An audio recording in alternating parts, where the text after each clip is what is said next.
হৈমি হাসছে আর দারুণ বলছে। হ্যাঁ, কপিরাইটের ভয়ে অল্প অল্প গেয়েই থেমে যেতে হচ্ছে একদম। দরকার নেই কাকিমা, ছেড়ে দাও।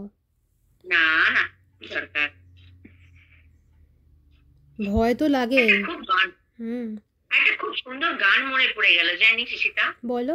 বাণী জয়রামের একটা গান খুব সুন্দর মনে পড়ে গেল, ওটা গাইবো গানটা, আমি আমার খুব ইচ্ছা। গাও।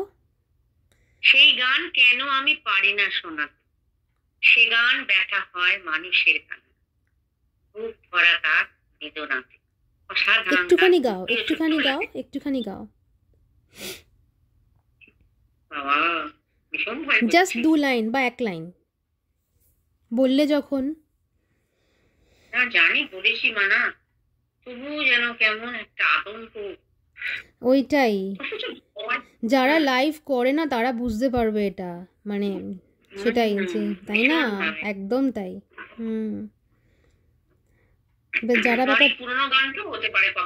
যারা ব্যাপারটা বুঝবে না তো বলবে তো গান গাইতে জানি, তারা তো বলতেই পারে সেটাই, কিন্তু এইসব যে আছে অনেক কিছু। গান তো সবসময় মানুষের মনকে রিল্যাক্স করে না? ঠিক ঠিক। গান একটা এমনই একটা নজরুল গীতি হোক, হৈমি প্লিজ তুমি নিজে গাও বাড়িতে, আমাকে বলো না। আর আমি করলাম, আমি গাইতেই পারি কিন্তু আমি করব না, সরি গো হৈমি। তুমি ফোন নাম্বার দিও, আমি আলাদা করে তোমায় গিয়ে শোনাবো, তাও ভালো, খালি গলায়, ঠিক আছে? তুমি এখানে আর বলো না।